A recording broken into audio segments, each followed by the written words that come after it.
নারী জাতির একটা সমস্যা আছে বাবা, মেয়েদের পেটে কখনো গোপন কথা থাকে না। যদি পাশাপাশি কোনো মেয়ে বসে গল্প করতে করতে দেখবেন পেটের গল্পটা কখন করতে হয়তো বারণ করেছে বাড়ির লোক, সেটাই বলে দিয়ে আসবে। এটা অভিশাপ আছে বাবা। অভিশাপটা কেন?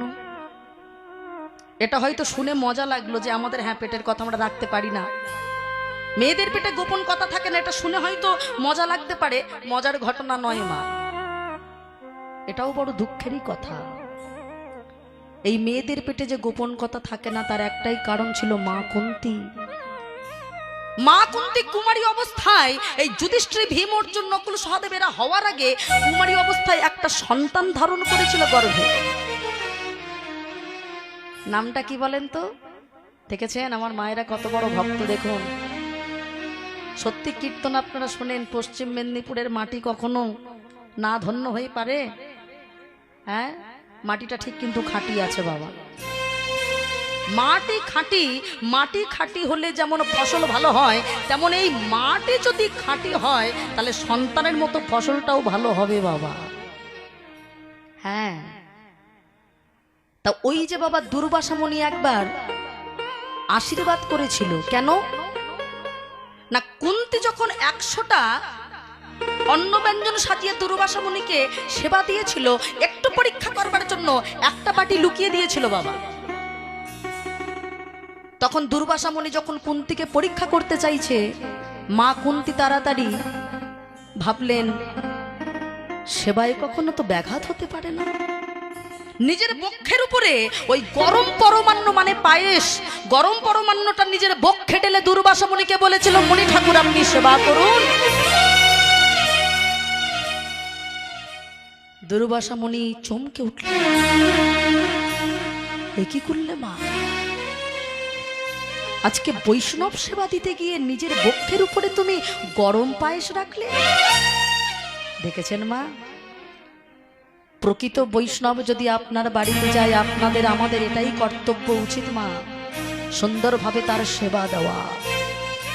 সঙ্গে সঙ্গে বলে বসলেন, মাগো আমি তোমায় আশীর্বাদ করে যাব, তোমাকে বর দেব। বলল আমার তো কিছু চাই না, কিন্তু আমি তো তোমায় দেব। দুর্বাসা মুনি একটি মন্ত্র শিখিয়েছিল মা, বলেছিল এই মন্ত্রের দ্বারা যদি তুমি কোনো দেবতাকে চাও তাহলে সেই দেবতা তৎক্ষণাৎ তোমার কাছেই চলে আসবে। এই ঘটনা প্রমাণ করবার জন্য একদিন মা কুন্তী স্নান করতে নেমেছে। মায়েরা খুব ভালো করে শুনুন, মেয়েদের পেটে গোপন কথা থাকে না, এটাই কিন্তু কারণ আসছে। এবার যেই স্নান করতে নেমেছে ভাবলো দেখি তো মুনির মন্ত্রটা সত্যি হয় কিনা। তাড়াতাড়ি সঙ্গে সঙ্গে স্নান করতে গিয়ে সবে মাত্র উদিত হয়েছে সূর্যদেব, সূর্যদেবের দিকে তাকিয়ে মন্ত্র বলা শুরু করলো, ওং জবকুশম সংকর্ষণ কশ্যপেয় মহাতুতি ধান্তারিং সর্বপাপকনপনতস্মে দিবাকরম ওম সভক্তি চন্দন গন্ধ পুষ্প নম শ্রী সূর্যায় নম। যেই না সূর্যদেব নম বলেছে, সঙ্গে সঙ্গে সূর্যদেব সামনে এসে উপস্থিত হয়েছে। সূর্যদেব সামনে এসে উপস্থিত হয়েছে। বলো বলো কুন্তী তুমি আমার কাছে কি চাও? ভয় পেয়ে গেছে বাবা, না আমি তো কিছু চাই না। না আমাকে ডেকেছো যখন তাহলে কিছু তো চাইতেই হবে। যখন বলছো আমি কিছু চাই না, বলে আমি যখন এসেছি তুমি আমায় ভালোবেসে ডেকেছো, আমি তোমাকে একটু আলিঙ্গন করতে চাই। মায়েরা সূর্যদেবের সঙ্গে সঙ্গে যেই না কুন্তীকে একবার আলিঙ্গন করেছে, সঙ্গে সঙ্গে সূর্যদেবের কৃপায় কুন্তীর গর্ভে একটি সন্তান চলে গেল। বলে বসলেন, সূর্যদেবী আপনি কি করলে? আপনি আমার আলিঙ্গনে, আপনার আলিঙ্গনে আমার গর্ভে সন্তান এসেছে। আমি কুমারী, কুমারী অবস্থায় যদি আমি কোনো সন্তানের জন্ম দিই তাহলে সবাই তো আমাকে অসতী বলে ডাকবে, কি বলেন মা? তাই তো হয়। বলল ঠিক আছে, তোমার সতীত্ব নষ্ট হবে না, তুমি কখনো তোমার নারীত্ব, তোমার কুমারিত্ব যাতে নষ্ট না হয়, ওই সন্তান তুমি প্রসব করবে তোমার কর্ণ দিয়ে। নিজে সেই কুন্তী সন্তান প্রসব করলো তার কর্ণ দিয়ে, নাম হয়ে গেল তার কর্ণ। আমরা যে লীলা শুনি না অনেক সময়, দানবীর কর্ণ, এই হলো সেই কর্ণ বাবা। নিজের কুমারিত্ব নষ্ট তো হলো না, কিন্তু নিজের সতীত্ব নষ্ট হবে বলে কুমারী অবস্থায় মা হতে চায়নি। তাই সেই সন্তান জন্মানো মাত্রেই সেই সন্তানকে বাবা একটি জলায় ভাসিয়ে দিয়েছিল। পুনরায় সেই সন্তান মানুষ হয়েছিল রাধা বলে একটি মায়ের কাছে। যখন পরবর্তীতে বড় হয়ে গেল, একদিন যখন স্নান করছে, হঠাৎ করে কুন্তী এসেছে, বাবা কর্ণ চিনতে পারছিস কে? আমি তোর মা। কিসের মা? দুম করে তুমি চলে এসে তুমি যদি আমাকে মা বলো, তাহলে আমি কেন বিশ্বাস করব? কর্ণ রে, তুই হলি আমার প্রথম সন্তান। আজকে যুধিষ্ঠির, ভীম, অর্জুন, নকুল, সহদেব, তুই যাদের সঙ্গে যুদ্ধ করবি ওরা তোর শত্রু নয়, ওরা হলো তোর ভাই। তুই তো দুর্যোধনের পক্ষে আছিস বাবা, কিন্তু তুই হলি আমার বড় সন্তান। তোকে কুমারী অবস্থায় জন্ম দিয়েছিলাম বলে আমি মা বলে পরিচয় দিতে পারিনি বাবা। তাই আমি তোর কাছে করজোড়ে বলছি বাবা, তুই তোর ভাইদের যেন মারিস না। ও মা, প্রকৃত সন্তান হলে সে কখনো কি মাতা পিতার কথার অবজ্ঞা হয়? বলে বসলো, মাগো জন্ম দিয়ে কখনো আমায় ভালোবাসা দাওনি, মায়ের স্নেহ ভালোবাসায় আমি বড় হতে পারিনি, তবে তুমি তোমায় জন্ম দিয়েছ। শুনেছি মায়ের ঋণ নাকি কখনো শোধ করা যায় না। আমি কথা দিলাম মা, আমার ভাইদের আমি মারব না। আমি তো দুর্যোধনের পক্ষে, আমি মারব না। কর্ণকে কখনো কেউ পরাজিত করতে পারতো না মা। কর্ণ যদি নিজের কবচ কুণ্ডলটা যদি না গুরুদেবকে যদি না দিয়ে দিত বাবা, নিজের কবচ কুণ্ডলটা দিয়ে দিয়েছিল নিজেকে নিজে হারাবে বলে। যুদ্ধের মাটিতে দাঁড়িয়ে যেই না কর্ণের রক্ত যেই না বসে গেছে, যেই না অর্জুন কর্ণকে নির্বিদ্ধ করেছে, আর করতে থাকতে পারেনি, ছুটে গিয়ে জড়িয়ে ধরেছে কর্ণ। কর্ণ রে, তোকে আমি ভালোবাসা দিতে পারিনি বাবা, জন্ম দিয়ে মায়ের পরিচয় আমি তোকে দিতে পারিনি। অথচ তোর ভাইদেরকে রক্ষা করবার জন্য আমি তোকে মৃত্যু মুখে পাঠিয়ে দিয়েছি বাবা। মা যখন জড়িয়ে ধরে কাঁদছে, যুধিষ্ঠির হঠাৎ এই ঘটনাটা দেখতে পেয়েছে। মায়েরা সঙ্গে সঙ্গে যুধিষ্ঠির বলে বসলো, মা কি বলছো তুমি? কর্ণ আমাদের দাদা, আর তুমি এতদিন কথাটা গোপন করে রেখেছিলে।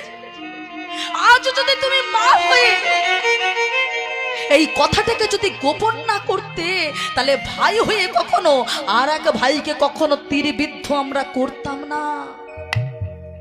তাই শুনে রাখো মা, আজকে তুমি তোমার পেটে গোপন করেছিলে বলে কথাটাকে আজকে ভাই হয়ে ভাইয়ের হাতে মরতে হলো। তাই আমি অভিসম্পাত করলাম সমস্ত নারী জাতিকে, যত নারী জাতি থাকবে কোনোদিন এরা পেটে কখনো নিজের কথা কখনো গোপন কথা রাখতে পারবে না। কারণ এই গোপন কথা রাখার কারণে এক যে তোমার মতো অন্য কোনো মায়েরও সন্তান কোলটা খালি হয়ে যেতে পারে। তাই অভিশাপ দিয়ে দিল বাবা। তাহলে ভাবুন, এই হলো সেই যুধিষ্ঠির যুদ্ধের আগে নিজে গান্ধারীকে প্রণাম করে বলেছিল, মাগো তুমি দুর্যোধনের মা হতে পারো, কিন্তু তুমি হলে আমার বড় মা, আমাকে আশীর্বাদ করো মা। এই যুদ্ধে আমি যদি মরে যাই আমার দুঃখ নেই, কিন্তু এই যুদ্ধে মারা গিয়ে যদি আবার আমি মানুষ হই, আমি যেন কৃষ্ণ ভক্ত হয়ে জন্ম নিতে পারি। ও মায়েরা, কারোর পায়ে হাত দিয়ে যদি কেউ মৃত্যু ভিক্ষা চায় তারা রাগ থাকে? গান্ধারী মাথায় হাত দিয়ে আশীর্বাদ করেছিল, বাবারে আমি তোকে শত্রু ভাবি, আর তুই আমায় শত্রু ভাবিস না বাবা। তুই আমার পায়ে হাত দিয়ে মা বলে ডাকলি। ও মায়েরা, এ জগতে মায়ের মতো কি সত্যি কিছু হয় মা? মানুষ তো দাঁত থাকতে দাঁতের মর্ম বোঝে না। আমিও তেমন এক অভাগিনী মা। আমার নিজের গর্ভধারিণী মা, যার জন্য আমি আজকে গৌরপ্রিয়া হতে পেরেছি, আমার নিজের মাও আমায় ছেড়ে চলে গেছে মা এই চৈত্র মাসেই। তবে একটা কথা কি বলেছিল জানেন?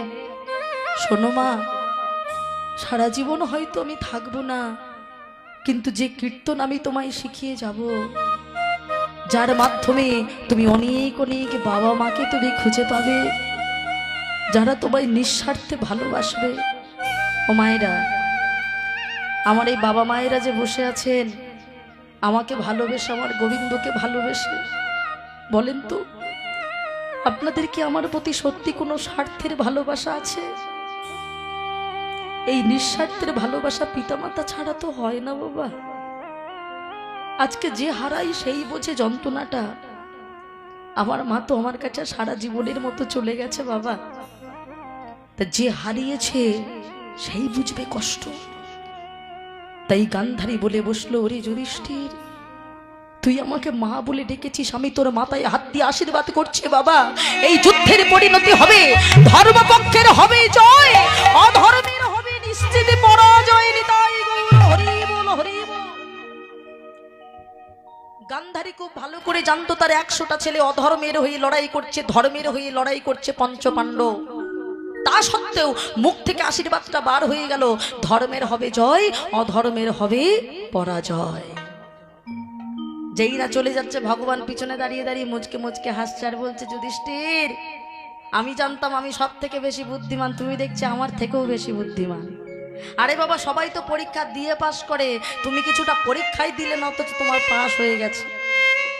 হ্যাঁ, ওই যে ধর্মের হবে জয়, অধর্মের হবে পরাজয়। তেমন আমরাও যদি সঠিকভাবে ডাকতে পারি মা, সমস্ত বাধা বিপত্তি কাটিয়ে আমরাও ভালো থাকতে পারবো। সবাই মিলে গাইবো, হরে মুরারি মধু কৈঠা বাহারি গোপাল গোবিন্দ মুকুন্দ সরে। উলধ্বনি হরিবল, হরিবল তালে তালে।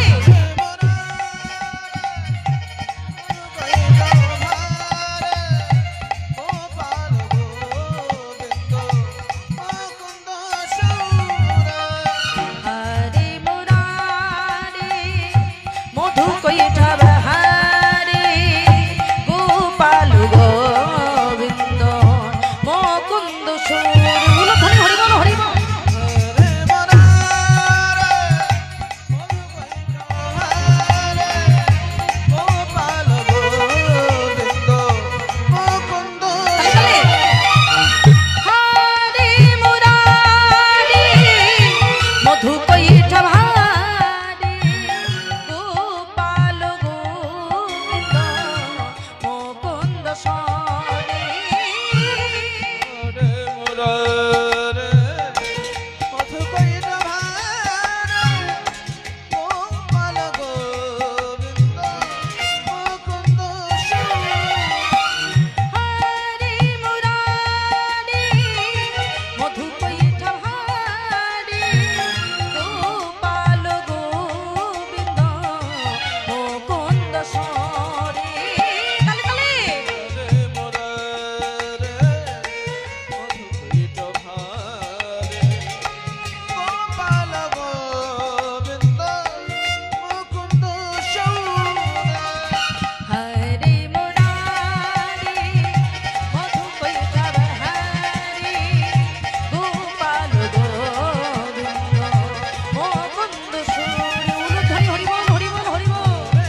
নিতাই চাঁদ যেহেতু কথা দিয়েছিল, তাই পুনরায় আবার আমার শচীর নন্দন গৌর হরি তিনি আবার নবদ্বীপে শান্তিপুর মাঝে ফিরে এসেছিলেন।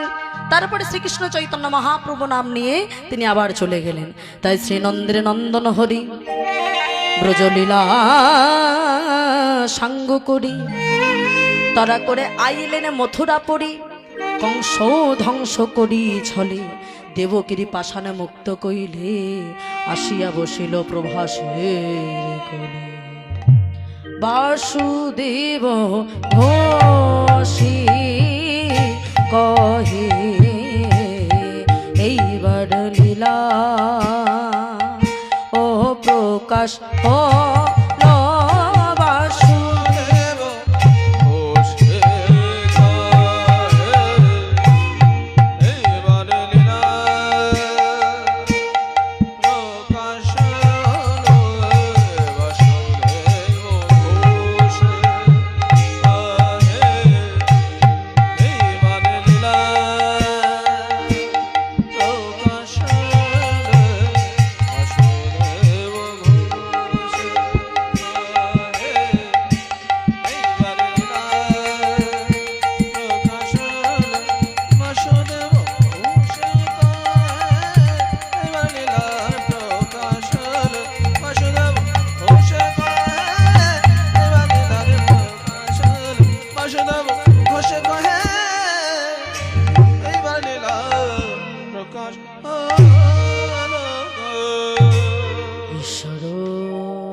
সচ্চিদানন্দ বিগ্রহ অনাদিরাদি গোবিন্দ সর্বকারণের শ্রীকৃষ্ণের যতি খেলা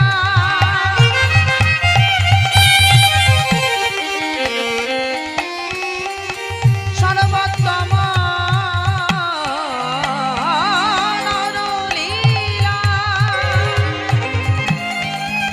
নরবপু তাহার স্বর গোপ বেশে বেনু কর নবকৈশোর নটবা নরলীলা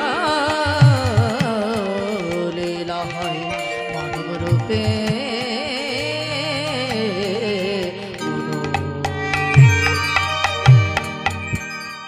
মধুময় সুধাম বৃন্দাবন। তাহলে এতক্ষণ আমরা গৌর কথা শুনেছি, মানে আমরা কোথায় ছিলাম মা? নবদ্বীপ ধাম। তাহলে আমরা সবাই মিলে যাব এখন মধুময় সুধাম বৃন্দাবন, তাই তো? মনোরথে চড়ে একটু হাতে তালি দিয়ে ভজন গাইতে গাইতে আমরা সবাই মিলে চলো, সবাই মিলে মধুময় সুধাম। মায়েরা একটু জোরে জোরে উলুধ্বনি হয়ে যাক সবাই মিলে। হ্যাঁ, এবার হাতে তালে দিয়ে চলো সবাই মিলে আমরা মধুময় ধাম বৃন্দাবনে যাই সবাই মিলে। কারণ রাধার যুগল যদি না হয়, রাধারানীর কৃপা না হলে কখনো আমাদের গোবিন্দের কৃপা হবে না। তাই সবাই হাতে তালি দিয়ে একত্রিত ভাবে চাদর থেকে একটু হাতটা বার করতে হবে। হ্যাঁ, হাতে তালি দিয়ে একসঙ্গে যাব।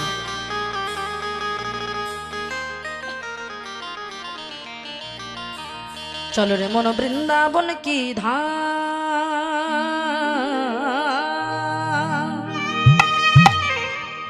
হোলি কি রাধা রাধানা। হাত তুলে मिलेंगी कुंज बिहारी, मिलेंगे बंशीधरी, ओ मिलेंगे कुंज बिहारी, मिलेंगे बंशीधरी। उलध्वनि हरि बोल हरि बोल।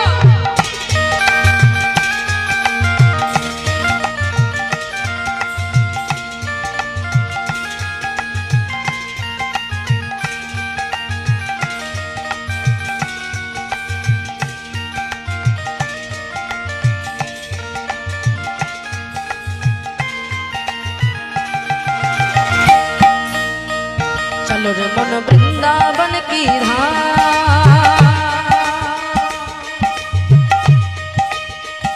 होली की राधा राधाना।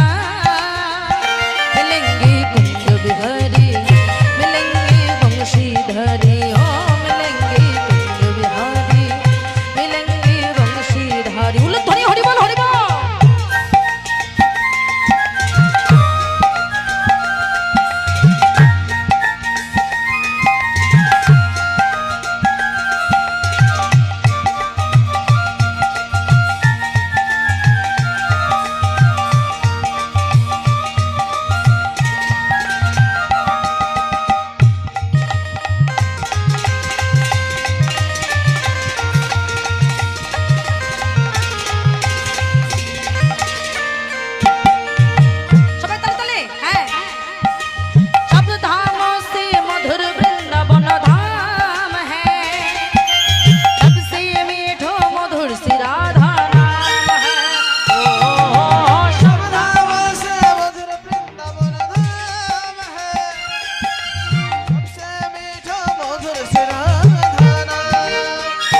लेके राधा राधा नाम मिलेंगे कुंज बिहारी मिलेंगे बंशीधारी ओ मिलेंगे कुंज बिहारी मिलेंगे बंशीधारी उलध्वनि हरि बोल हरि बोल।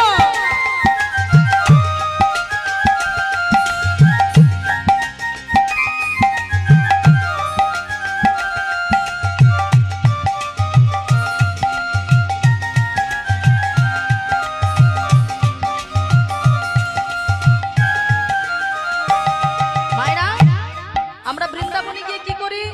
হ্যাঁ, আমরা বৃন্দাবনে গিয়ে আমরা প্রতিদিন বৃন্দাবনে যখনই যে আমরা রাধা কুণ্ডের জলে স্নান করি, তাহলে এটা যদি বৃন্দাবন হয় তাহলে এখানে গঙ্গায় কোথায় আর যমুনাই বা কোথায়? বলে কেন? তোমাদের একটি নয়ন যদি গঙ্গা হয় মনে রেখো অপর একটি নয়ন হলো যমুনা। হ্যাঁ, আরে কৃষ্ণ নামে প্রতিদিন ওই বৃন্দাবনে যেতে লাগে না। প্রতিদিন যদি এই গঙ্গা যমুনা প্রবাহিত হয় আর প্রবাহিত হলে তোমাদের এই বক্ষ যুগলে পড়বে, তবেই দেখবে তোমাদের প্রতিদিনের মতো এই জায়গায় তোমরা সেই বৃন্দাবন খুঁজে পাবে। হ্যাঁ, তাহলে আমাদের প্রতিদিন কি করতে হবে? মায়েরা হাত তুলে তালে তালে হর সুবা যমুনা মে নাহেঙ্গে রাধে রাধে রাধে बोल गाएंगे उलध्वनि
সবাই মিলে আমরা রাধা নাম করলাম। বলে রাধা রানীর কৃপা না হলে কখনো আমার গোবিন্দের কৃপা হবে না। তাই আজ বৃন্দাবন মাঝে শ্রীমতী রাধা রানী আমার আজ রস রসে তাণ্ডবিনী অনুরাগিনী গরবিনী ললিতা সখীর কণ্ঠটি জড়িয়ে ধরে বলে ওরে সখী রে আমার বধূ আজ আসিব কাল আসিব করে করে কাল কাল করে কত কাল চলে গেল,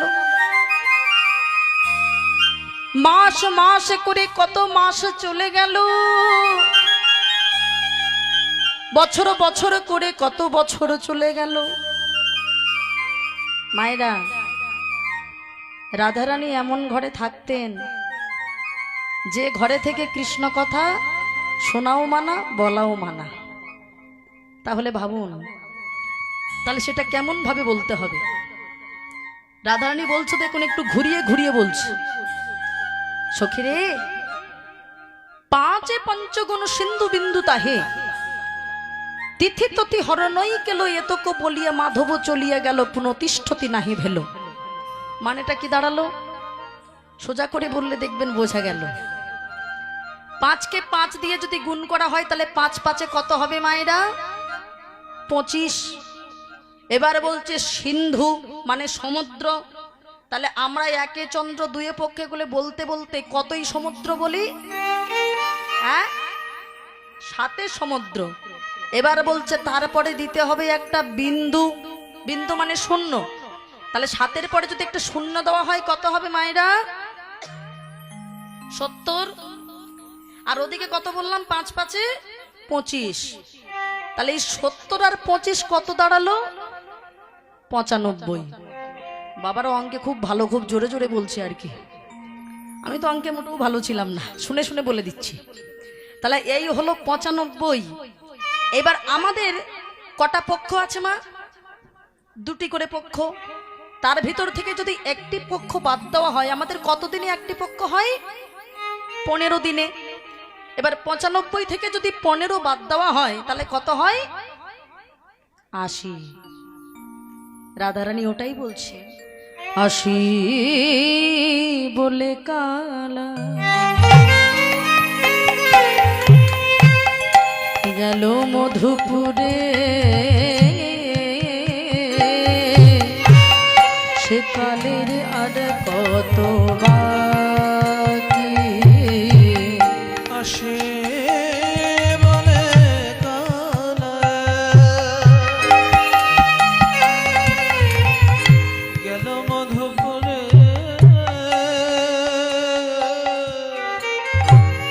সকালের আর কত বাকি আমার যৌবন সায়রে ওরে ললিতা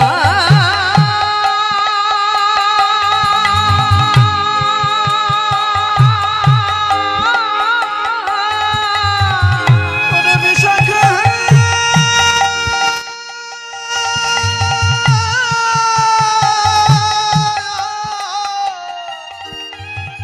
আমার যৌবন সায়রে সরিতেছি ভাটা,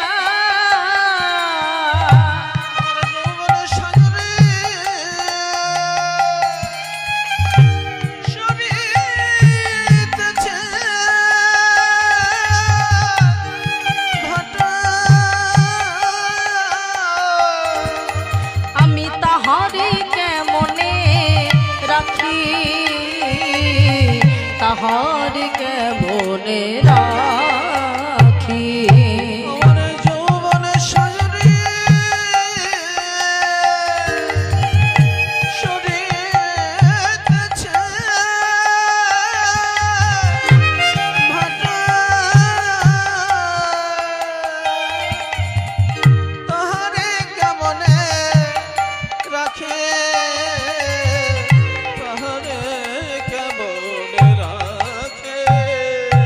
আমার কালার কালকে ফুরায় না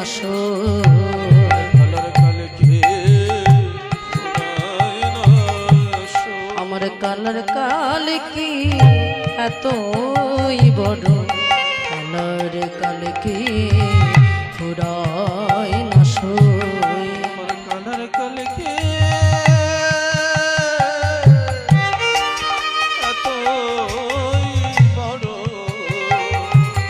আমার কালার কালকে ফুরায় না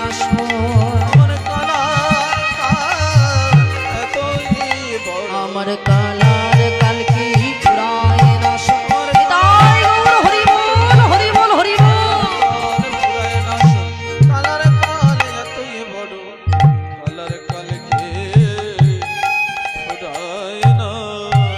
আর যৌবন সায়রে সরিতেছি ভাটা, তাহারে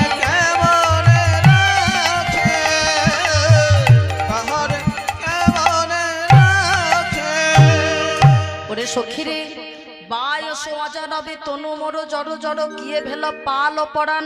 ও মায়েরা, বায়স শব্দের অর্থ হলো কাক, আর অজা মানে হলো অজনী সম্ভাবা।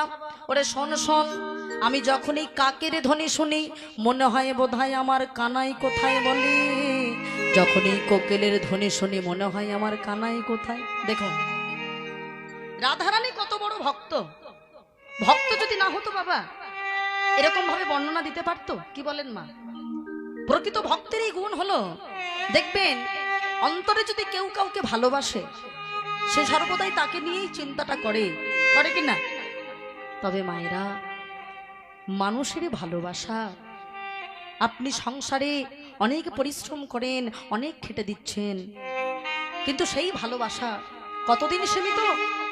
আমার বাবারা সারাদিনে পরিশ্রম করে বেড়ান, মায়েরা সারাদিন সংসারে খেটে দিচ্ছেন কেন? আজকে খেটে দিচ্ছেন বলে কীর্তনের হরিবাসরে বেশি রাত পর্যন্ত আপনারা থাকতে পারেন না। কেন? সারাদিন তো সকাল থেকে যতক্ষণ না ঘুমোতে যাবেন আপনাদের হাত দুটো বাবা রেহাই পায় না। সারাদিন পরিশ্রম করছেন, আপনারা দুটো অর্থ উপার্জনের চেষ্টা করছেন, কিন্তু যখনই আমরা গোবিন্দের নাম শুনতে আসি তখনই আমাদের নিদ্রা দেবী ভর করে, আমরা বুঝতে পারি না। কিন্তু এই সংসারের ভালোবাসায় আপনি কতক্ষণ থাকতে পারবেন মা? যতক্ষণ আপনার শরীরটা দিতে পারবে, যতক্ষণ আপনি উপার্জন করে এনে দিতে পারবেন। মনে রাখবেন, এই সংসারের ভালোবাসাটা হলো স্বার্থপর। কেমন? যতদিন অর্থ উপার্জন করবেন, যতদিন শরীর দিয়ে খেটে দিতে পারবেন, ততদিন সবাই আপনাকে ডেকে জিজ্ঞাসা করবে, মা তুমি কেমন আছো, বাবা তুমি কেমন আছো। এটাই হলো সংসার। কিন্তু ভগবানকে ভালো যদি বাঁচতে পারেন, মনে রাখবেন ভগবান জীবনে সব সহ্য করতে পারেন, কেবল দুটো জিনিস সহ্য করতে পারে না। এক হলো ভক্তের অহংকার, এক হলো ভক্তের চোখের জল। ভগবান সহ্য করতে পারে না বাবা। একটা হলো ভক্তের অহংকার, একটা হলো ভক্তের চোখের জল। যেমন ভগবান সবাইকে ভালোবাসা দেন, তবে অপরাধ যদি কেউ করে থাকে ভগবান নিজের ছেলেকে পর্যন্ত ছাড়েন না বাবা, সে সাজা তাকে পেতেই হবে। সত্যযুগে ভগবান এমন একটা অপরাধ করেছিল, সবাই দেখে চমকে উঠেছিল বাবা।